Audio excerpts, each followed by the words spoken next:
அனைவருக்கும் வணக்கம். அண்மையில் நடைபெற்ற மிகப்பெரிய வெள்ள அனர்த்தம் மொத்த இலங்கையுமே கவலைக்குள்ளாக்கி இருப்பதை நாங்கள் கண்கூடாக பார்க்க முடிகிறது, உணர முடிகிறது. கிட்டத்தட்ட 1 மில்லியனுக்கு மேற்பட்ட மக்கள் இந்த வெள்ள அனர்த்தத்திலே பாதிப்படைந்திருக்கிறார்கள். 400க்கும் அதிகமான இறப்புகள் பதிவாகி இருக்கிறது. இந்த டிட்வா புயலை பொறுத்தவரையும் 1,80,000 மக்கள், கிட்டத்தட்ட 51,000க்கு மேற்பட்ட குடும்பங்களின் வீடுகள் பாதிப்படைந்திருக்கிறது. 1094 பாதுகாப்பு நிலையங்களிலே அரசாங்கம் அவர்களை பாதுகாத்து வருகிறது. கிட்டத்தட்ட 15,000 வீடுகள் முற்றாக அழிவடைந்திருக்கின்றன.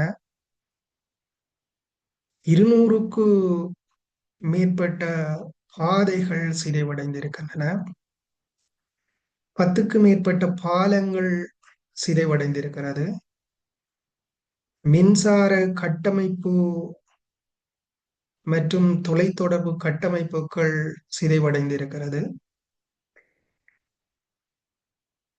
இலங்கையிலே வாழுகின்ற மக்களினுடைய விவசாயம், கால்நடை மற்றும் வர்த்தகங்கள் அதிக அளவிலே பாதிப்படைந்திருக்கிறது. இந்த இழப்புகளோடுதான் நாங்கள் இருக்கின்ற வாழ்வை கட்டியெழுப்ப வேண்டியவர்களாக இருக்கிறோம். ஆகவே இந்த இழப்புகளை பொறுத்தவரையில் ஏனைய அனர்த்தங்களைப் போலல்லாது நாட்டின் முழு பிரதேசங்களுக்கும் இந்த அனர்த்தங்கள் பரவி இருந்ததால் பாதிப்பு அதிகமாக இருக்கிறது. அது மாத்திரமல்ல, இந்த அனர்த்தத்திலே நேரடியாக பாதிக்கப்பட்ட மக்கள் இருக்கிறார்கள். அவர்களினுடைய உறவினர்கள் நாடு பூராவும் இருக்கிறார்கள். அரசு மற்றும் அரசு சாரா கட்டமைப்புகளிலே பணியாற்றுகின்ற உத்தியோகத்தர்களுடைய குடும்பங்கள், சொத்துக்கள் பாதிப்படைந்திருக்கிறது. ஆகவே இந்த இழப்பிலிருந்து இலங்கை மீண்டெழுவது என்பது உடனடியாக நடந்துவிடக்கூடிய ஒன்றல்ல. ஏனெனில் இந்த அனர்த்தம் நாடு பூராகவும் பாதிப்படைத்திருக்கிறது. ஆகவே இந்த அனர்த்தத்திலிருந்து இலங்கையிலே வாழுகின்ற மக்களை கட்டியெழுப்புவதற்கு அரசாங்கம் தன்னாலான முயற்சிகள் அனைத்தையும் மேற்கொண்டு வருவதை அவதானிக்கக்கூடியதாக இருக்கிறது. அது மாத்திரமன்றி உதவுகின்ற உள்ளங்கள் தனிநபர்களாகவும் குழுக்களாகவும் இணைஞ்சு இந்த இலங்கையிலே ஏற்பட்ட அனர்த்தத்திலிருந்து மக்களை காப்பாற்றுவதற்கு அர்ப்பணிப்போடு செயற்பட்டு வருவதை நாங்கள் பாராட்டியே ஆக வேண்டும். இந்த நிலையிலே நாங்கள் அனர்த்தத்திற்கு உட்பட்ட மக்களை பாதுகாக்க வேண்டிய, பராமரிக்க வேண்டிய பாரிய பொறுப்பு அரசாங்கத்திற்கு மட்டுமல்ல, நம் அனைவரையும் சார்ந்ததாக இருக்கிறது.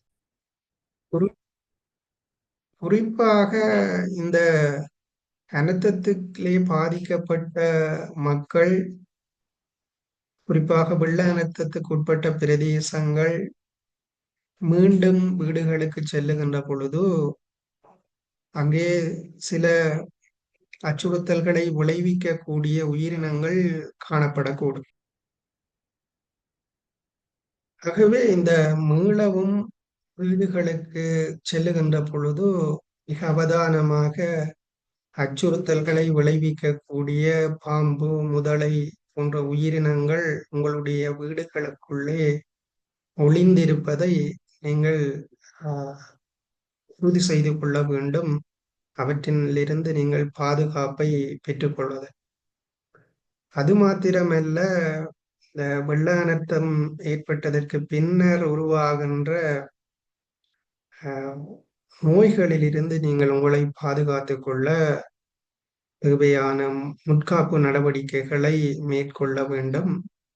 நான் எண்ணுகிறேன் அது தொடர்பாக உங்களுடைய பிரதேசங்களிலே இருக்கிற பொது சுகாதார பரிசோதகர்கள் மிக கரிசனையோடு உங்களை அறிவுறுத்தி வருவதை நாங்கள் அவதானிக்கக்கூடியதாக இருக்கிறது. ஆகவே நீங்கள் பயன்படுத்துகின்ற குடிநீர் மற்றும் சுற்றுச்சூழல் தொடர்பாக தொற்று நோய்கள் பரவாத வண்ணம் நீங்கள் உங்களை பாதுகாத்துக் கொள்ள வேண்டிய தேவை அனைவருக்கும் இருக்கிறது. ஆகவே இந்த சமூக மட்ட அமைப்புகளிலே இருக்கிறவர்கள், இளைஞர்கள், ஏனைய அமைப்புகளை சார்ந்தவர்கள் தங்கள் பிரதேசங்களிலே இருக்கின்ற மக்களின் முற்காப்பு நடவடிக்கைகளை மேற்கொள்வதற்கு முனைய வேண்டியது அவசியமாக காணப்படுகிறது. அது மாத்திரமல்ல, நீங்கள் மின் இணைப்புகளை மீண்டும் வருகின்ற பொழுது சில சமயங்களிலே நீரேந்து பிரதேசங்களை உங்கள் வீடுகள் தாங்கி இருந்ததால் அந்த மின் இணைப்புகள் உங்களை பாதிப்படைய செய்யக்கூடும். ஆகவே சிறுவர்கள் அந்த மின் இணைப்புகளை அணுகாத வண்ணம் நீங்கள் அதை சரி பார்த்த பின்னர் தான் உங்கள் வீடுகளின் மின் இணைப்புகளை பயன்படுத்தி கொள்ள முனைவது மிகவும் சாலச் சிறந்ததாக இருக்கும். வெள்ளத்திலே பாதிக்கப்பட்டவர்கள் உண்மையிலே மிக நீண்ட இழப்புகளை அவர்கள் சந்தித்திருப்பதனால் அவற்றிலிருந்து உடனடியாக மீண்டெழுவது என்பது அவர்களால் இயலாத காரியமாக இருக்கலாம். ஆகவே அவர்களோடு பணியாற்றுகிறவர்கள் அல்லது அவர்களோடு கூட இருக்கிறவர்கள் முதலில் அவர்கள் இழப்பை சந்தித்திருக்கிறார்கள் என்பதை நீங்கள் முதலில் அங்கீகரிக்க வேண்டும். அதனால் அவர்கள் பாதிப்படைந்திருக்கிறார்கள் என்பதை நீங்கள் முதலிலே ஏற்றுக்கொள்ள வேண்டும். அப்போதுதான் உங்களுக்கு அவர்களுக்கான நம்பிக்கைகளை அல்லது அவர்களை புரிந்து நீங்கள் செயற்படுவதன் மூலம் அவர்களுக்கு வாழ்க்கையின் மீதான நம்பிக்கைகளை உங்களால் ஏற்படுத்திக் கொள்ளக்கூடியதாக அமை. பாதிப்படைந்திருக்கிறவர்கள் வெவ்வேறு மற்ற வயதுடையவர்களாக இருக்கிறார்கள். சிலர் மாற்றுத்திறனாளிகளாக இருப்பினும், சிலர் முதியவர்களாக இருப்பினும், சிறார்களாக இருப்பினும், அவர்களின் இயலளவுகளுக்கு ஏற்ப அவர்கள் தங்களுடைய உணர்வுகளை கொண்டிருக்கக்கூடியவர்களாக இருப்பார்கள். ஆகவே யாரும் எதிர்பார்த்திராத வகையிலே இந்த அனர்த்தம் இழப்புகளை ஏற்படுத்தி இருப்பதால் அவர்களுக்கு இந்த மழை தொடர்பான அல்லது தண்ணீர் தொடர்பான அச்சம் ஏற்படக்கூடிய சந்தர்ப்பங்கள் இருப்பதற்கான வாய்ப்புகள் இருக்கிறது என்பதை நாங்கள் முதலில் உணர்ந்து கொள்ள வேண்டும். ஆகவே அவ்வாறான இழப்புகளை சந்தித்தவர்கள் வாழ்க்கையின் விரக்தி நிலைக்கு செல்லக்கூடிய வாய்ப்புகள் இருக்குது. தங்களிடம் இருக்கின்ற சொத்துக்கள் பறி போய்விட்டது, தங்களுக்காக இருந்த உயிர்கள் இல்லை, உறவுகள் இல்லை என்கின்ற மன வருத்தம் அவர்களுக்கு இருக்கிறது. ஆகவே அவர்களினுடைய எண்ணங்களிலே திரும்ப திரும்ப உளவியல் அலைகள் அல்லது உளவியல் சுனாமி ஏற்படுவதற்கான வாய்ப்பு இருக்கிறது. அது எப்போது எந்த மனோநிலைகளை கொண்டிருக்கும் என்பதை உடனடியாக எங்களால் அளவிட முடியாது. ஆகவே அவர்களின் இழப்புகள் பொருளாதார ரீதியான இழப்புகளாக இருக்கலாம், அல்லது உறவுகளினுடைய இழப்புகளாக இருக்கலாம், அல்லது உயிரிழப்புகளாக இருக்கலாம், சில சமயங்களிலே அங்கவீன இழப்புகளாக கூட இருக்கலாம். இந்த இழப்புகளினுடைய தன்மைகள் உடலியல் ரீதியாக அளவிடப்பட்டிருந்தாலும் அவர்களுக்கு ஏற்பட்டிருக்கிற உளரீதியான இழப்புகளை எங்களால் உடனடியாக அடையாளப்படுத்துவது சிரமம். ஆகவே இந்த நேரத்திலே அவர்கள் தங்களுடைய சுயம் ரீதியான மதிப்பீடுகளை குறைந்த மதிப்பீட்டிலே இருப்பார்கள். எல்லாம் எனக்குத்தான் நடக்கிறது. நான் கடவுளை கும்பிட்டும் என்ன கடவுள் கைவிட்டுட்டார், அல்லது என்னோடு கூட இருந்த கணவர் இறந்துட்டார், அல்லது மனைவி இறந்துட்டார், அல்லது பிள்ளைகள் இறந்து விட்டார்கள், நாங்கள் ஏன் மிச்சம் இருப்பான் எண்ணுகின்ற மனோநிலைகள் இயல்பாக கொண்டிருக்கக்கூடியவர்களாக இவர்கள் இருப்பார்கள். அது மாத்திரமல்ல, இவர்களுக்கு கவலை உணர்வுகள் காணப்படலாம். சில சமயங்களிலே இவர்கள் இந்த சிந்தனைகள் மீண்டெழுவதால் சமூகத்திலிருந்து தனிமை உணர்வை அல்லது குடும்பத்திலிருந்து தனிமை உணர்வை எதிர்நோக்கக்கூடியவர்களாக இருக்கலாம். சில பேருக்கு மன அழுத்தம் காணப்படலாம். சில பேருக்கு மனச்சோர்வு வருவதற்கான வாய்ப்புகள் இருக்கிறது. சிலருக்கு பேனிக் காணப்படலாம். சில பேருக்கு ஆன்சைட்டி இருக்கலாம். ஆகவே இவர்களின் இழப்புகளினுடைய தன்மை, இவர்களிட்ட இருக்கிற ஹோப்பிங் ஸ்ட்ராட்டஜி, அதாவது உளக்காப்பு தந்திரோபாயங்கள், அல்லது இவர்களினுடைய அனுபவங்களில் இதுக்கு முதல்ல அவர்கள் சந்தித்த இழப்புகளின் அனுபவங்களின் அடிப்படையிலே இந்த இழப்புகளின் தீவிரத்தன்மை மாறுபடக்கூடியதாக இருக்கலாம். இதனை நீங்கள் வெள்ள அனர்த்தத்திலே பாதிக்கப்பட்டவர்களுக்கு தான் இவ்வாறான பாதிப்புகள் ஏற்படக்கூடும் என முத்தீர்ப்பிட தேவையில்லை. ஏனெனில் இதற்கு முன்னே சில அனர்த்தங்களிலே பாதிக்கப்பட்டிருந்தவர்களுக்கு இந்த அனர்த்தங்களை பார்க்கிற பொழுது, அல்லது இந்த அனர்த்தங்களிலே பாதிக்கப்பட்ட மக்களின் காணொளிகளை அல்லது செய்திகளை சமூக வலைத்தளங்களிலே அல்லது ஏனைய செய்தி ஊடகங்களிலே பார்க்கிற பொழுது அவர்களுக்கும் சில நேரம் உளரீதியான பிரச்சனைகள் எழுவதற்கான வாய்ப்புகள் இருக்கிறது. அது அவர்கள் ஏற்கனவே உரிய வகையிலே அந்த உள சிகிச்சைகளை அல்லது உளவள துணையினை பெற்றுக்கொள்ள கிடைக்காவிட்டால் அவர்கள் தங்களிடம் இருக்கின்ற உளக்காப்பு உத்திகளை பயன்படுத்தி தங்களை சமாளித்துக் கொண்டு வந்திருப்பார்கள். ஆனால் அவர்களுடைய ஆழ்மனதிலே இவ்வாறான கசப்பான அனுபவங்கள் பதிவு செய்யப்பட்டிருப்பதால் இந்த சம்பவங்களை அவர்கள் பார்க்கிற பொழுது அந்த உணர்வுகள் மீண்டெழுவதற்கான வாய்ப்புகள் இருக்கிறது. அது மாத்திரமல்ல, இந்த உல சமூக ஆதரவு பணிகளிலே ஈடுபட்டிருப்பவர்களுக்கு கூட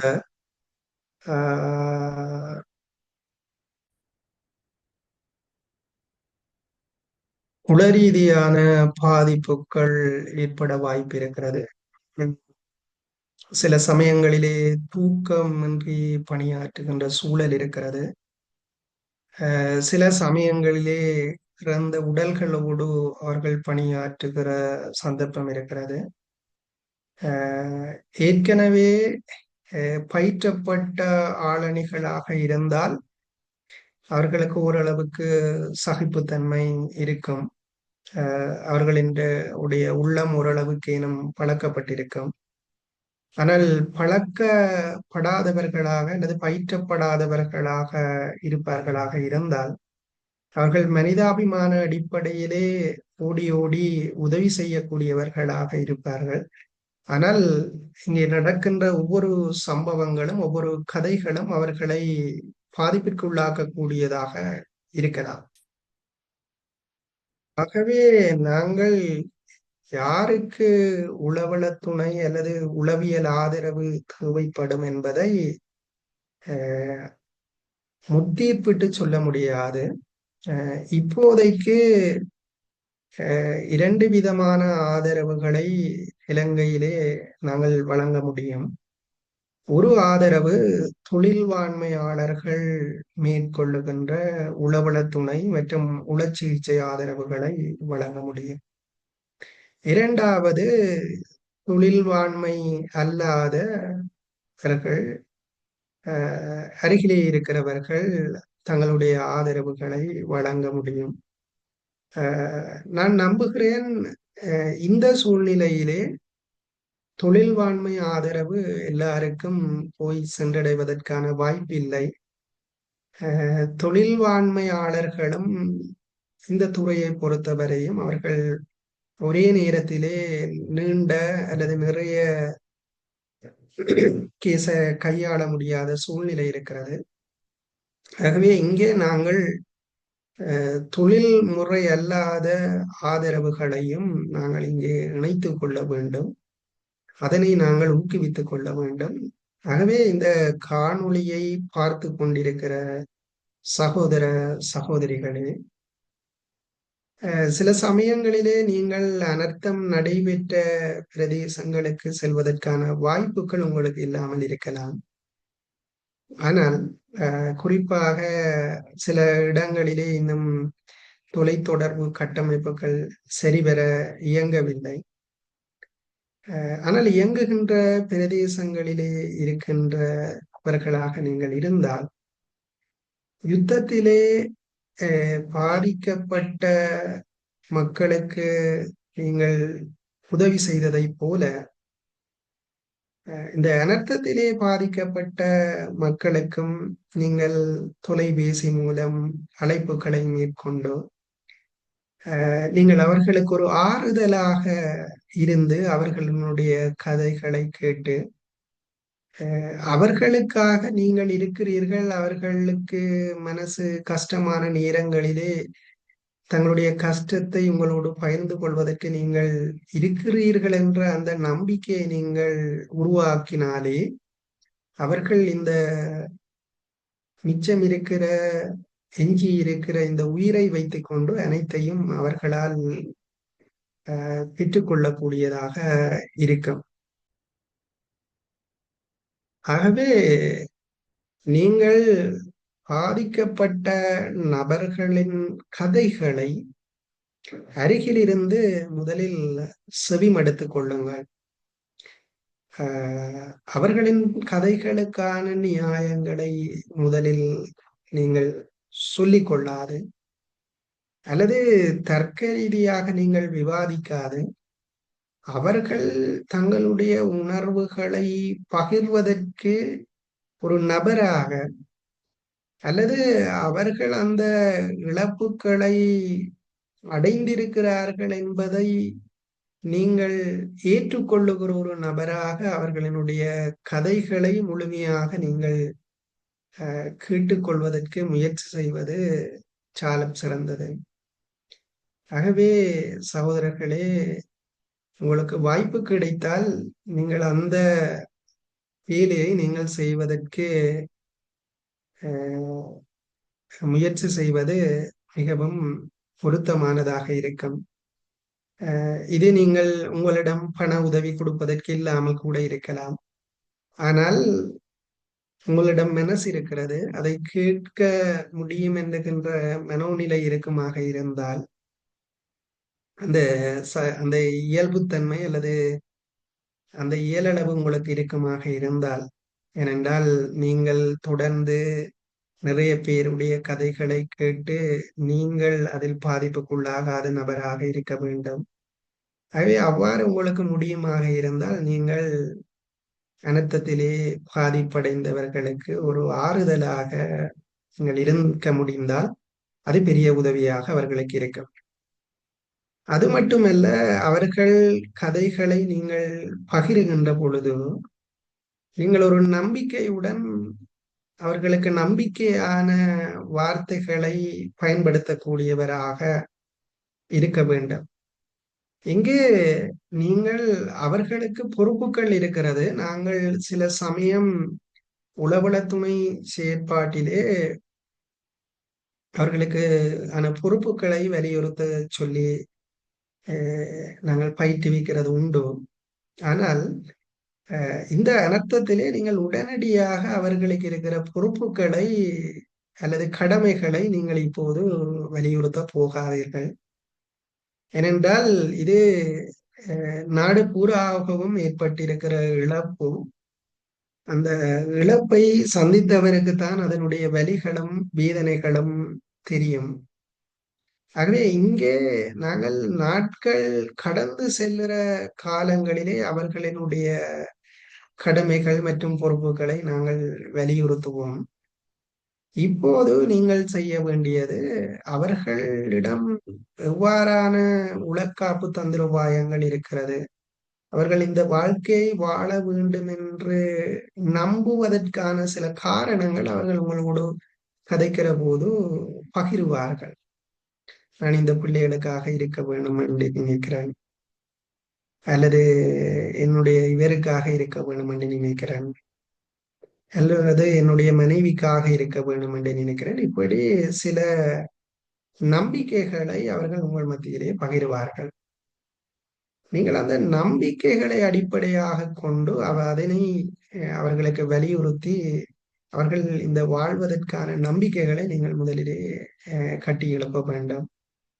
அது சில சமயம் மார்க்க அடிப்படையிலே கூட இருக்கலாம், அல்லது சமய அடிப்படையிலே கூட இருக்கலாம், அல்லது சமூக அடிப்படையிலே இருக்கலாம், அல்லது குடும்ப ரீதியான விடயங்கள் அடிப்படையிலே இருக்கலாம். அவர்கள் வாழ வேண்டும், மிச்சம் எல்லாத்தையும் நாங்கள் கட்டி எழுப்பி விட முடியும், எங்களிடம் உயிரோண்டு மிச்சம் இருந்தா நாங்கள் ஏனைய எல்லாவற்றையும் கட்டி எழுப்ப முடியும் என்கின்ற அந்த நம்பிக்கையை அவர்களிடத்திலே நீங்கள் முதலிலே ஏற்படுத்த வேண்டும். அவை இரண்டு விதமான விடயங்கள் நீங்கள் உடனடியாக அவர்களோடு செய்ய வேண்டும். நீங்கள் இருக்கிறீர்கள் அவர்களுக்காக என்ற அந்த தன்மை ஏற்படுத்த வேண்டும். அவர்கள் உங்களை அணுகக்கூடிய வகையிலே நீங்கள் அவர்கள் சொல்லுகிற கதைகளை எள்ளி நகையாடாமல் அதனை கரிசனையோடு கேட்கக்கூடிய ஒரு நபராகவும், அவர்களுடைய நம்பிக்கையில அவர்கள் மிச்சம் இருக்கிற வாழ்க்கையை ஏதோ ஒரு அடிப்படையில வாழ வேணும் என்ற அடிப்படையில நீங்கள் அவர்களுக்கு இப்போது நம்பிக்கைகளை கட்டி எழுப்பக்கூடிய செயற்பாடுகளை நீங்க செய்து கொண்டால் மிகப்பெரிய உதவியாக இருக்கும். சில நேரம் அவர்களுக்கு உண்மையில அன்சைட்டி இருக்கிறதுக்கான வாய்ப்பு இருக்கு, பனிக்கு இருக்கிறதுக்கான வாய்ப்பு இருக்குது. இப்போதைக்கு நாங்கள் தொழில்வாண்மையாளர்களுக்கு ரெஃபர் பண்ண கிடைச்சா அது அல்லது அவர்கள்கிட்ட அனுப்ப கிடைச்சா கொஞ்சம் நீங்கள் அவர்கள் கொஞ்சம் சீரியஸ் கண்டிஷன்ல இருப்பினமாக இருந்தா நீங்க ஒரு அருகில இருக்கிற உளநலப் பிரிவு வைத்தியசாலை என்ற உளநலப் பிரிவையோ அல்லது பிரதேச செயலகங்களில இருக்கிற உளவள துணையாளர்களையோ நீங்கள் பரிந்துரை செய்ய முடியும். அதாவது அவர்கள்கிட்ட அனுப்பி வைக்க முடியும். அவர்கள் தொழில்வாண்மையான உதவிகளை அவர்களுக்கு செய்வார்கள். ஆனால் நாடு பூராகவும் இந்த அனர்த்தம் இடம்பெற்றிருப்பதால் அவர்களால் எத்தனை பேரை ஒரு நாளைக்கு கையாள முடியும்? இனி அவர்களுக்கும் இந்த கதைகளை கேட்கிற போது உடனடியாக நிறைய பேருடைய கதைகளை கேட்கிற போது அவர்களும் பாதிப்படைவதற்கான வாய்ப்பு இருக்கிறதால ஏற்கனவே இந்த தன்னார்வ நிறுவனங்களின் கட்டமைப்புகள் குறைவடைந்த நிலையில தான் இருக்குது. ஏனென்றால் சிவில் சமூக அமைப்புகளின் கட்டமைப்புகள் சரியாக தொழிற்படுவதற்கான வாய்ப்புகள் கடந்த காலங்களில இருக்கையில, ஆகவே அவர்களின் செயற்பாடுகள் மௌனமாக இருக்குது. சில என்ஜிஓக்கள் இயங்கிக் கொண்டுதான் இருக்குது. அவர்கள் தங்களுடைய உதவிகளை பயிற்றப்பட்ட ஆக்கள் இருந்தால் அவர்களை வச்சு கொண்டு வேலை செய்யணும். ஆனால் விசேடமாக நான் உங்களுக்கு சொல்ல விரும்புறது, அவர்களுக்கு உங்களால அவர்களை கையாள முடியாட்டி அல்லது அவர்கள்ட்ட கூடுதலான மாற்றங்கள் நடத்த ரீதியாக அல்லது உள ரீதியாக காணப்பட்டால் நீங்கள் அதை அருகில் உள்ள வைத்தியசாலைக்கு நீங்கள் மனநல பிரிவுக்கு பரிந்துரை செய்வது நல்லது. அவர்களாக போக மாட்டினோம். நீங்கள் கொஞ்சம் நேரம் எடுத்து அவர்களை கூட்டிக் கொண்டு போன பெரிய ஒரு வாய்ப்பாக இருக்கும் என நான் நம்புறேன். அது மாத்திரமல்ல, நீங்கள் அவர்களுக்கு மூச்சு பயிற்சிகளை செய்யறதுக்கு நீங்கள் சொல்லிக் கொடுக்கலாம். பிரீத்திங் உங்களுக்கு நல்லாக மூச்சை இழுத்து விடுகிறதுக்குரிய பயிற்சிகளை சொல்லிக் கொடுக்கலாம். அவர்கள் இந்த கவனத்தை இந்த இழப்புகள்ல குவிக்காம இருக்கிறதுக்கு சின்ன பிள்ளைகளாக இருந்தால் நீங்கள் சித்திரங்களை வரைய கொடுக்கிறது, அல்லது அவர்களுக்கு இசை சார்ந்த விஷயங்களை சொல்லிக் கொடுக்கிற, அல்லது அவர்கள் விளையாடக்கூடிய மாதிரி மண்ணுகள்ல விளையாட்டுகளை செய்யறதுக்கான செயற்பாடுகளை நீங்கள் சின்ன பிள்ளைகளுக்கு நீங்கள் ஊக்குவிக்கலாம். பெரியாக்களாக இருந்தால் நீங்கள் அவர்களுக்கு ஆன்மீகத்தில பற்றிருக்குமாக இருந்தால் அவர்களின் தொழுகையாக இருக்கலாம், அல்லது வணக்க வழிபாடுகளாக இருக்கலாம், அல்லது மந்திர உச்சாடனங்களாக இருக்கலாம். அவற்றை நீங்க செய்யறதுக்கு ஊக்கப்படுத்துறது மிக பொருத்தமானதாக. சிலருக்கு மருத்துவ உதவிகள் தேவைப்படும். ஆனால் அவர்கள் இந்த இழப்புகளை யோசிச்சு மருத்துவ உதவிகளை பெறாம இருப்பினும் நான் ஏன் வாழுவான் என்ற நம்பிக்கையில யோசிச்சுட்டு இருக்கணும். சோ அவ்வாறானவர்களை நீங்க மருத்துவ உதவிகளுக்கு அழைத்து செல்ல வேண்டியது அல்லது அவர்களை வசதிப்படுத்த வேண்டியது மிகுந்த முக்கியம். இலங்கையை பொறுத்தவரை நீங்கள் தொழில் வாண்மை கட்டமைப்புகள் ஓரளவு சீராக இயங்குகிறது, பொறுப்புணர்வோடு இயங்குகின்ற பணியாளர்கள் இருக்கணும். நீங்க அவர்களுக்கு அறிவித்தீர்கள் என்று சொன்னா அவர்கள் தங்களால இயன்ற செயற்பாடுகளை செய்யக்கூடிய நிலையில அவர்கள் இருப்பினும், உண்மையில இந்த இடத்துல பாதுகாப்பு படையினரினுடைய பணி மிகவும் அர்ப்பணிப்பானது. சிலர் இந்த அனர்த்தத்தில மக்களுக்காக உயிரை நீத்திருக்கிறார்கள். ஆகவே இந்த அர்ப்பணிப்புள்ள சமூகத்தை நாங்கள் கொண்டிருக்கிறோம். ஆகவே அவர்களிடம் இருக்கிற உதவிகளை அல்லது எங்களுக்கு தேவையான உதவிகளை பாதிக்கப்பட்டவர்கள் கேட்டுக்கொள்ள வேணும். சில நேரம் அவர்களிட்ட வசதி இருக்கும், வசதி இல்லாம இருக்கும். ஆனால் உதவி செய்ய வேணும் என்ற மனப்பாங்கு அதிகமான இலங்கையர்கள்ட்ட இருக்குது. ஏனென்றா அதிகமானவர்கள் இந்த அனர்த்தத்துக்கு உதவி செய்யறதுக்கு காத்து கொண்டிருக்கிறோம்.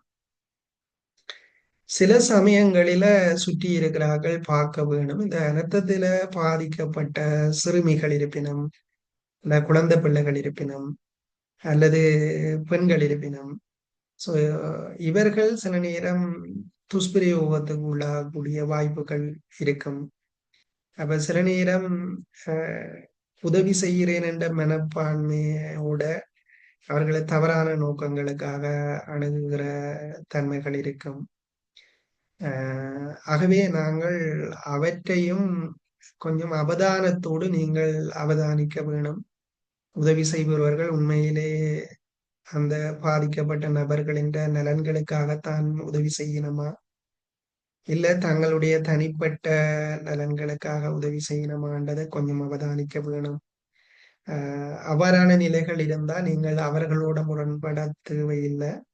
நீங்கள் உரிய கட்டமைப்புகள் இருக்குது, ப்ரொபேஷன் ஆபீசர் இருக்கணும், WDO இருக்கணும், NCPA ஆபீசர்ஸ் இருக்கணும்.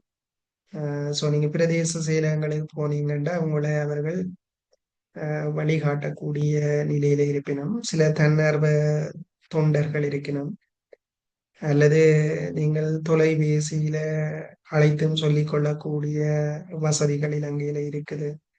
ஆகவே நீங்கள் அவற்றை கொஞ்சம் கரசனையோடு பார்த்து கொள்ள வேணும்.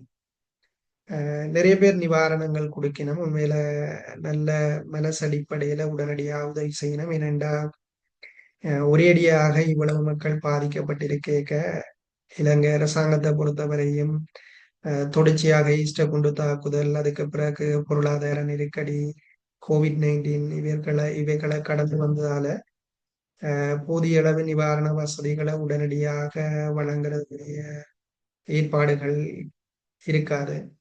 ஆகவே அவற்றை உண்மையில தன்னார்வலர்கள் நிறைவு செய்திருக்கிறோம். இன்னும் மக்களுக்கு உதவிகள் தேவைப்படும். அவை அது உள்ளாடைகளாக இருக்கலாம், அல்லது பெண்கள் பயன்படுத்தக்கூடிய மாதவிடாய் காலத்துக்குரிய அஹ், அஹ், கருவிகளாக இருக்கலாம், அல்லது சிறுவர்களுக்குரிய பம்பஸாக இருக்கலாம். இந்த மாதிரி விடயங்கள் அவர்களுக்கு தேவைப்படும். ஆகவே இன்னும் உதவக்கூடிய உள்ளம் உள்ளவர்கள் அவற்றை கொஞ்சம் கவனிச்சா நல்லம். முதியவர்களை பொறுத்தவரையும் அவர்களுக்கு மருந்துகள் அல்லது அவர்களுக்குரிய உணவுகள், சிறுவர்களுக்குரிய உணவுகள், அல்லது பாலூட்டும் தாய்மார்கள் அல்லது கர்ப்பிணிகளுக்குரிய உணவுகள் தேவைப்படும். அவை அவற்றையும் கரசனையோட நீங்க பார்த்தீங்கன்னா நல்லம். ஏனென்றா அரசாங்கம் அதை செய்யக்க அப்படி கேட்டகரி பண்ணி செய்கிறது அரசாங்கத்துக்கு மேல கஷ்டம்.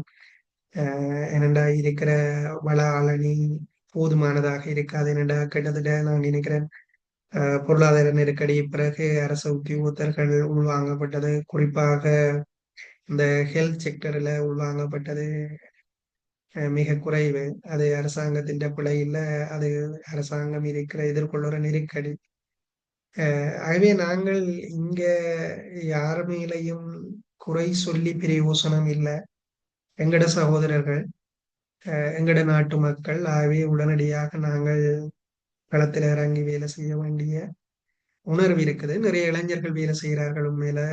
ஆனால் அவர்கள் சில நேரம் பயிற்றப்பட்டவர்களாக இருப்பார்கள், சில நேரம் பயிற்றப்படாதவர்களாக இருப்பார்கள். ஆகவே நாங்கள் உண்மையில இலங்கையில ஏற்கனவே ஒரு மிட்டிகேஷனை நாங்கள் கொண்டிருக்க இல்லை.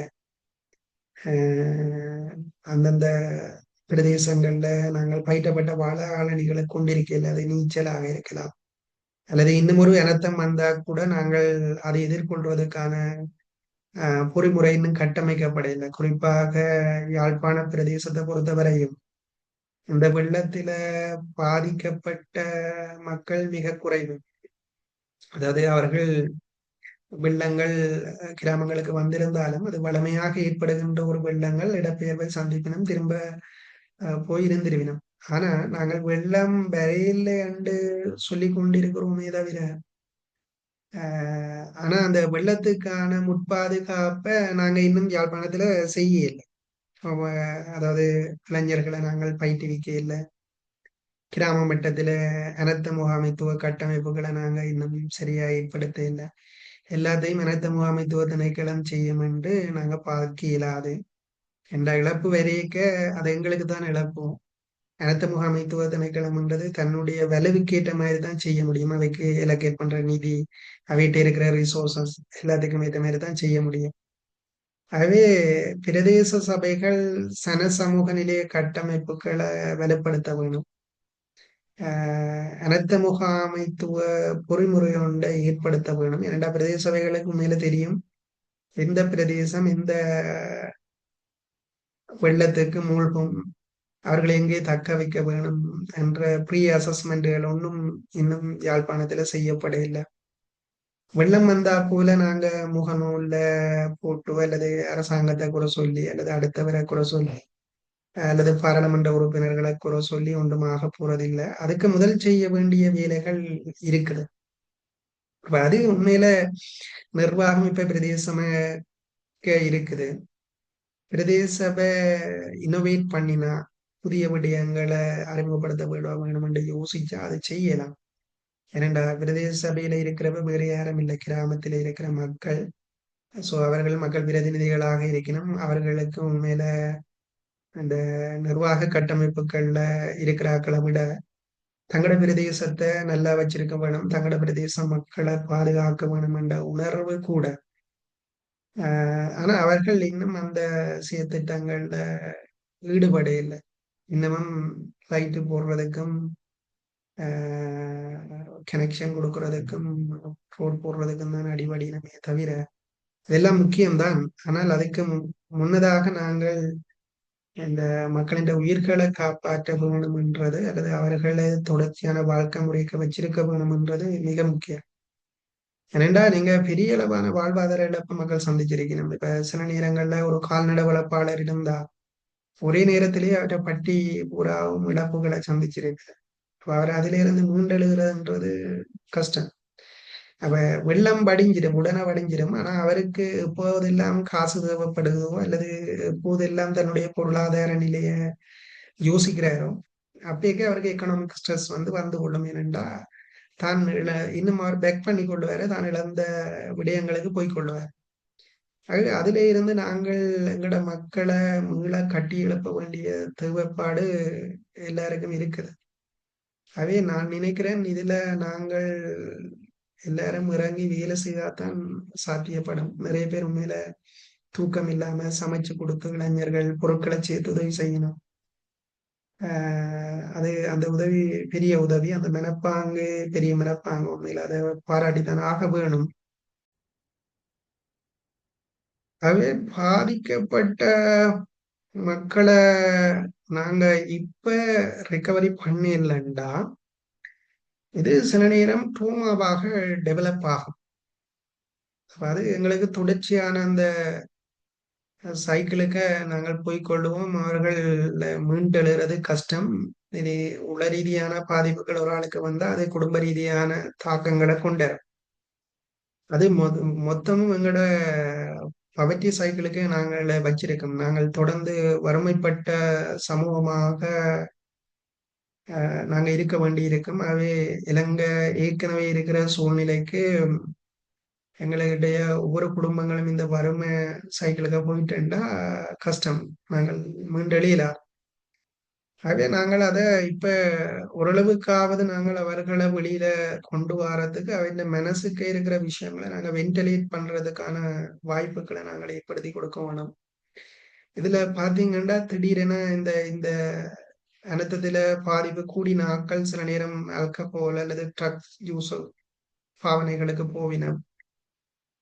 அவர்களுக்கு அதிலிருந்து உடனடியாக வெளியில வர்றதுக்கான வாய்ப்பு கிடைக்காட்டி, ஒரு ஆதரவு ஒன்று கிடைக்காட்டி, அவர்கள் அதை டெம்பரரி சொல்யூஷனை இந்த ட்ரக்ஸையோ அல்லது ஆல்கஹாலையோ அல்லது சில மெடிசினை கூட எடுத்துக்கொள்ளுவினம்.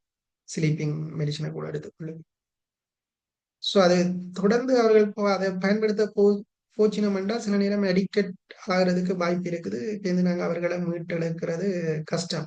என்ற இலங்கையில உங்களுக்கு தெரியும், இப்ப போதைப் பொருள் அச்சுறுத்தல்ன்றது தீவிரமா பரவி இருக்குது. அவை இந்த பாதிப்புகளை அடிப்படையாக கொண்டு இந்த போதைப் பொருளின் பயன்பாடு தீவிரத்தன்மை அடைகிறதுக்கான வாய்ப்புகள் எல்லாம் இருக்குது. எனவே ஒரு பக்கம் அரசாங்கம் இந்த போதைப்பொருள் பாவனையை முடக்கிறதுக்கான வேலை திட்டங்களை முன்னெடுக்க இந்த மாதிரியான அனர்த்தங்கள் எல்லாம் அதுக்கு தடையா இருக்கு. அது அந்த பாவனையை கூட்டு. அதே நீங்கள் இங்க அப்படி பாவனை கூடுமா இருந்தா நீங்கள் இப்ப யாழ்ப்பாணத்துல நடக்கிற நிகழ்வுகளை பார்க்க தெரியும். பகிரங்கமாக இழப்புகள் என வாழ்வெட்டுகள் சண்டித்தனங்கள் எல்லாம் கூடுறதுக்கு இது ஒரு காரணம். அதே நாங்கள் இந்த வன்முறையற்ற கலாச்சாரத்தை அல்லது ஒரு நிம்மதியான சமூகமாக நாங்க வாழ வேணுமெண்டா இந்த நேரத்துல நாங்க நம்பிக்கைய கட்டி எழுப்ப வேணும், உறவுகளை வலுப்படுத்த வேணும், சகோதரத்துவத்தை கூட்ட வேணும். சில முகநூல்களை பார்க்க அவர்கள் தங்களுடைய உணர்வுகளை சில நேரம் பழிவாங்கும் உணர்வுகளை வெளிப்படுத்தி கொள்ளினோம்.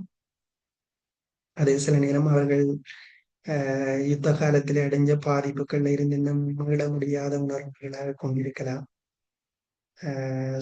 ஆனா அந்த பதிவுகள் சில நேரம் அதை பார்க்கிறார்களுக்கு மீண்டும் ஒரு சோகத்தை அல்லது கவலையை உருவாக்கும். ஏன்னா அந்த பதிவுகள் இப்போதைக்கு பகிர்வதற்கான சூழ்நிலை இது இல்லை. ஆனா பகிர்வை போடுறாக்களும் சில நேரம் உயிரிழப்புகளை யுத்த காலத்துல சந்திச்சிருப்பினும் இந்த அனர்த்தங்களை பார்க்க அவர்களுக்கு தங்களோட இழப்புகள் சில நேரம் ஞாபகத்துல வரும். ஸோ அவர்களுக்கு வேற வழி இல்லை, அவர்களுக்கு வென்டிலேட் பண்றதுக்கு ஒரு இடம் இல்லை. முகநூல்களை தங்களை வென்டிலேட் பண்ற இடமாக பாவிச்சு கொள்ளினோம். ஆனா அது ஒரு அபத்தமானது. அது இப்ப பாதிப்பில் அடைஞ்சிருக்கிற ஆக்களை இன்னும் வேதனைக்குள்ளாகக்கூடிய விஷயங்களாக இருக்கும்.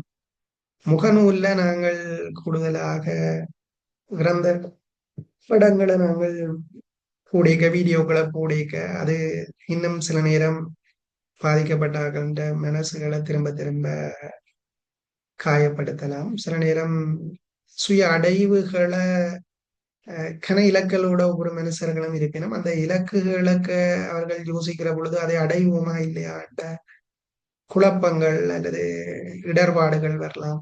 அதனால வாழ்க்கையில விரக்தி வரலாம். ஆகவே நாங்கள் இந்த அனர்த்தம் என்றதை யோசிக்க கூடாது. அனர்த்தத்துல பாதிக்கப்பட்ட ஆட்களைத்தான் இது பாதிக்கும் என்று. குறிப்பாக இந்த பரீட்சை எழுதி கொண்டிருக்கிற மாணவர்கள் நாங்கள் படிச்சு என்ன செய்யறது அல்லது இப்படியான ஒரு இறப்ப நினைச்சு பார்க்க அவர்கள் படிப்பில சில நேரம் இந்த ஊக்கப்படுத்தல் குறையலாம். ஆகவே நீங்கள் அவர்களோட மிச்சம் அவதானமாக அவர்களின் நம்பிக்கைகளை நீங்க கட்டி எழுப்ப வேணும். ஏனண்டா இப்ப எல்லாட்ட கையிலையும் செல்போன் இருக்குது. ஆகவே காப்போத்த உயர்தர பரீட்சைன்றது வாழ்க்கையின் அடைவுகளை தீர்மானிக்கிற விடயங்கள்ல உண்டு. ஆகவே அந்த பாதிப்பில இருந்து அல்லது அந்த கவனத்தில இருந்து அவர்களை வெளியில கொண்டாடுறதுக்கு நீங்கள் கூடவே இருக்கணும். இதுல எல்லா பெற்றாரும் நீங்கள் கண்டிப்பாக அவர்களை அவதானிக்க வேணும். அவர்களுக்கு நம்பிக்கையான விடயங்களை நீங்கள் சொல்ல வேணும். அவர்கள் இந்த இந்த அனர்த்தம் அல்லது இந்த இழப்பு அவர்களை பாதிச்சிருக்கும். நீங்கள் அவர்கள் சேஃபா இருப்பார்கள், வீடுகளுக்கு வெள்ளம் வந்துடாது. ஆனால் இந்த காட்சிகள் இந்த எண்ணங்கள் அவர்களை பாதிச்சிருக்கும். ஆகவே கூடவே இருந்து அந்த பரீட்சையினுடைய முக்கியத்துவம் அவர்களின் சுயத்தை நீங்கள் வலுவூட்ட வேணும். அவர்களுடைய இலக்க திரும்ப திரும்ப நீங்கள் ஞாபகப்படுத்த வேணும். கூடவே இருங்கோ. கூடவே இருங்கோன்றது பிசிக்கலா இல்லை, நான் சொல்றது இமோஷனலி கூடவே இருங்கோ. அவர்கள் சில நேரம் ஓடி வந்து ஏதாவது ஒரு விடயத்தை பார்த்துட்டு உங்கள்கிட்ட பகிர்ந்து கொள்ளுங்கணும். ஓமெண்ட் கேளுங்கோ, ஆறுதலை அவைக்கு கதை சொல்லுங்கோ. ஸோ நெகட்டிவ் இமோஷன் வெளிப்படுத்துற சந்தர்ப்பங்கள்ல நீங்கள் அதை பாசிட்டிவா மாத்துறதுக்கு பாருங்க. இந்த நெகட்டிவ் இமோஷனை அவர்கள் வெளிப்படுத்தினோம்னு சொன்னால் சில நேரம் அதுக்கு அடிக்ஷன் ஆகிடுவினா. அப்ப அதுல இருந்து நாங்கள் வெளியில கொண்டு வர்றது அல்லது அவர்களுடைய செல்ஃப் ஸ்டீம் வந்து பாதிப்படையும். அவே அவற்றை நீங்க பாசிட்டிவா மாத்துறதுக்கு பாருங்க. செல்ஃப் கேர கூட்டுங்க. அவர்கள் மீது அவர்களுக்கு இருக்கிற நம்பிக்கை, அவர்களை பற்றின கவனம், இதுகளை நீங்க கூட்ட வேணும். யுத்தத்துல பாதிக்கப்பட்டிருந்தார்களா இருந்தாலும் சரி. ஏனண்டா அவர்களுக்கும் இந்த அனர்த்தத்தை பார்க்கிற போது, இந்த படங்களை பார்க்கிற போதும் திரும்ப திரும்ப வாழ்க்கை பற்றிய மதிப்பீடுகள் குறையும், தன்னை பற்றின மதிப்பீடுகள் குறையும், வாழ்க்கை பற்றின விருப்பங்கள் குறையும். ஆகவே சுய மதிப்பீடுகள் தொடர்பான மதிப்பீடுகளை கூட்டுங்கோ. ஆகவே இந்த கூடவே இருந்து அவர்களுக்கு தேவையான உதவிகளை, ஆதரவுகளை, உளநல ஆதரவுகளை செய்யுங்கோ. குறிப்பாக இந்த உள சமூக பணிகளிலே ஈடுபடுகிற பணியாளர்கள், நீங்கள் உங்களுக்கு லைஃப் லைனை தெரியும். ஆகவே லைஃப் லைனில நீங்கள் அவர்கள் மீண்டெழுந்த விஷயங்களை ஞாபகப்படுத்துங்க. அவங்க வாழ்க்கைய முதல்ல ஃபுல்லா கேளுங்கோ. கேட்டு போட்டு நீங்க அவர்கள் மீண்டெழுந்த விடயங்களை கூடுதலாக ஞாபகப்படுத்துங்க. அவர்கள்ட்ட என்ன செல்ஃப் கோப்பிங் மெக்கானிசம் இருக்குன்னு பாருங்க. செல்ஃப் கோப்பிங் மெக்கானிசத்தை டெவலப் பண்றதுக்குரிய ஸ்ட்ராட்டஜி என்னன்னு பாருங்க. அந்த ஸ்ட்ராட்டஜி அவர்களுக்கு சொல்லிக் கொடுங்க. கூடுதலாக எக்ஸ்டென்ஷியல் தியரியை நீங்க யூஸ் பண்ணலாம். அவர்களுக்கு இந்த வாழ்க்கை பற்றின நம்பிக்கைகளையும் ஜதார்த்தத்தையும் நீங்கள் புரிய வைக்க வேணும். சில நேரம் அவைண்ட காக்னிட்டிவ்ல பிரச்சனை இருந்தா நீங்க காக்னிட்டிவ் ரீசர்ச் பண்ணுங்க. அல்லது செல்ஃப் கன்செப்ட்ல பிரச்சனை இருக்குமாக இருந்தா நீங்க பர்சன் சென்டர்ட் அப்ரோச்சஸை பயன்படுத்துங்க. அவைண்ட செல்ஃப் கன்செப்டை மாற்றி அமையுங்க. ஸோ ஆகவே ப்ரொஃபஷனல்ஸ் உங்களுக்கும் இந்த கேசஸ்களுக்கு கேட்க பிரச்சனை இருக்குமெண்டா நீங்க நம்பிக்கையான ஆட்கள்கிட்ட உங்களோட கதைகளை நீங்க பயிருங்க. சர்வீஸ் செய்யறோம்ன்ற ரீதியில நீங்க நிறைய கேசஸ்களை ஒரே நேரத்துல பார்க்காதீங்க. உங்களுக்கும் ரிலாக்ஸ் வேணும். ஆகவே அந்த ஒரு ஸ்ட்ராட்டஜி ஒன்றை ஃபார்ம் பண்ணுங்க. நான் நினைக்கிறேன் பிரதேச இடத்துல இருக்கிற ஆட்கள், அதிகாரிகள், உங்களோட பிரதேசங்கள்ல தகமை முடிச்ச வாலண்டியர்ஸ் இருப்பினும் கவுன்சிலிங் முடிச்சாக்கள் இருப்பினும் சோசியல் ஒர்க் முடிச்சாக்கள் இருப்பினும் ஸோ அந்த ப்ரொஃபஷனல ஒரு வாலண்டியர் டீம் உண்ட பிரதேச செயலாளர்கள் உருவாக்கினோம்டா அந்த கவுன்சிலர்ஸ் இருக்கிற சுமையை உங்களால குறைக்க முடியும். ஏனெண்டா ஒர்க்கர்ஸுக்கு உண்மையில வேலை செய்யணும், மக்களுக்கு வேலை செய்யணும். அரசாங்கத்தின் காசுல நாங்கள் வாழுறோம், அது மக்களின் பணம். ஆனால் இதுல அவர்களுக்குரிய ஒர்க்லோட் சம்பந்தமாக நீங்க கவனம் எடுக்க வேணும். ஏனெண்டா இந்த நேரத்துல கன சேனல் வேலை செய்யும். ஸோ பொலிட்டிக்கல் இன்ஃப்ளூயன்ஸ் இருக்கும், ப்ரெஷர் இருக்கும். அதை விட மக்களின் ப்ரெஷர் இருக்கும். அவர்களின் குடும்பங்களும் சில நேரம் பாதிப்படைஞ்சிருக்கும். அவர்களுக்கும் பிள்ளைகள் இருப்பார்கள். ஆகவே இந்த நெருக்கடிகளை அவர்கள் மீது ஒரேடியாக நீங்க சுமத்தினீங்கன்னா அவர்களால வேலை செய்யறதுலயும் கஷ்டம், ஒன்று சரியா வேலை செய்ய இயலாது. ஆகவே இந்த கஷ்டத்தை நீங்க விளங்கிக் கொள்ள வேணும். ஆகவே ஸ்பெஷலி பிரதேச செயலாளர்கள் அல்லது மாவட்ட செயலாளர்கள் இந்த காணொலியை பார்த்தீங்கன்னா நீங்கள் தகமை உள்ள வாலண்டியர்ஸை உள்வாங்கி அவர்களுக்கு வேணுமென்றா நீங்கள் உங்களோட வாலண்டியர்ஸா பணியாற்றினதுக்கான ஒரு அப்ரிசியேஷன் லெட்டரை கூட கொடுக்கலாம். அவை பயிற்றப்பட்ட ஆளணியை உருவாகுங்க. அது நீச்சல் தெரிஞ்சாக்களா இருக்கலாம், அல்லது கவுன்சிலிங் தெரிஞ்சாக்களா இருக்கலாம், அல்லது சோசியல் ஒர்க் ஃபீல்டில் இருக்கிற ஆக்களாக இருக்கலாம், அல்லது ஹெல்த் கேர் ஒர்க்கர்ஸா இருக்கலாம். அவர்களுக்கு நீங்க வாலண்டியர்ஸை உள்வாங்கி அவர்களுக்கு ஒரு அப்ரிசியேஷன் லெட்டரை கொடுங்க. அது அவர்களோட ஃபியூச்சருக்கும் சப்போர்ட்டாக இருக்கும், அவர்களுக்கும் ஒரு ஹாப்பினஸாக இருக்கும். அவே அவர்கள் இது தனிய அரச கட்டமைப்புகளாலே எல்லாம் நிறுத்த முடியாது. உடனடியாக கூடுதலாக அர்ப்பணிப்புகள் தேவை. ஆகவே இது யதார்த்தம். இந்த யதார்த்தத்தை நாங்கள் விளங்க வேணும். ஆகவே இந்த மெக்கானிசங்களை நீங்கள் உருவாக்கி இந்த அனர்த்தத்தில இருந்து மீளுறதுக்கு உதவுங்க. எங்கட இடத்துல வெள்ளம் வரையில்லைன்னுட்டு இருக்காதீங்க, அடுத்த வெள்ளம் வராம இருக்கிறதுக்கு என்ன செய்ய வேணும்ன்றதை பாருங்க. அதுக்கு என்ன டீம் உருவாக்க வேணும்னு பாருங்க. ஏனண்டா உங்களுக்கு தெரியும், இப்ப எந்த நாட்டில மழை பெய்தாலும் அது ஏற்கனவே கிடைக்கிற மழை வீழ்ச்சியை விட கூடுதலான மழை வீழ்ச்சி தான் கிடைக்குது. அப்ப இன்னமும் நாங்கள் உண்மையில குளக்கட்டமைப்புகள் எல்லாம் ஆரம்பத்தில் இருக்கிற குளக்கட்டமைப்புகளை தான் வச்சிருக்கிறோம். நாங்க புதிதாக குளங்களை உருவாக்கி இல்லை. இன்னும் வெள்ளம் வரைக்க முகநூல்ல நாங்கள் போட்டுக்கொள்றோம். ஆனா வீட்டுக்கு வெளியால ஒரு வாய்க்கால் வெட்ட வேண்டும்னா நாங்க காணியை கொஞ்சம் அகட்டி கொடுக்கறதுக்கு நாங்க ரெடியா இல்லை. சண்டை போடுவோம் அல்லது வழக்கு போடுவோம். இந்த மனநிலையோட தான் இருக்கிறோம். இது சில நேரங்கள்ல அந்த அனர்த்தத்தை தீவிரப்படுத்துற நிலை இருக்குது. ஆகவே எங்கட ஊருக்கு வெள்ளம் வரையில்லைன்னுட்டு எங்களோட அன்றாட கடமைகளை பார்க்காம, இலங்கை என்ற ஒரு தீவு, இலங்கையில காலநிலை மாற்றங்கள் நடக்கும். அது தீவாக இருக்கிறபடியே இந்து சமுத்திரத்திலே அல்லது வங்களா விரிகுடாவிலே ஏற்படுகிற மாற்றங்கள் இலங்கையை பாதிக்கும் என்று தெரியும்.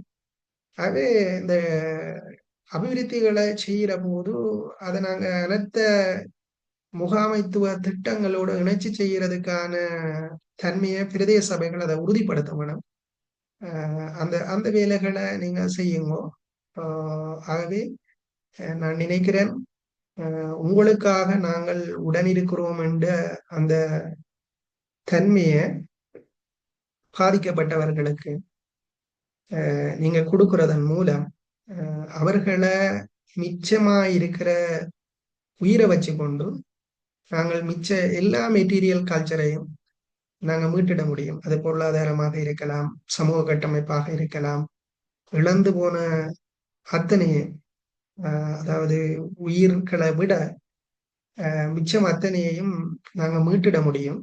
ஆகவே நம்பிக்கை தான் வாழ்க்கை. இழந்தவர்களினுடைய நம்பிக்கைகளை மீள எழுகிறதுக்காக கட்டி எழுப்புறதுக்கு உங்களுக்காக நாங்கள் உடன் இருக்கிறோம் என்ற நம்பிக்கையை தயவு செய்து கட்டி எழுப்புங்கள் என்று கேட்டு இத்தோடு இந்த காணொளியை நிறைவு செய்கிறேன். நன்றி.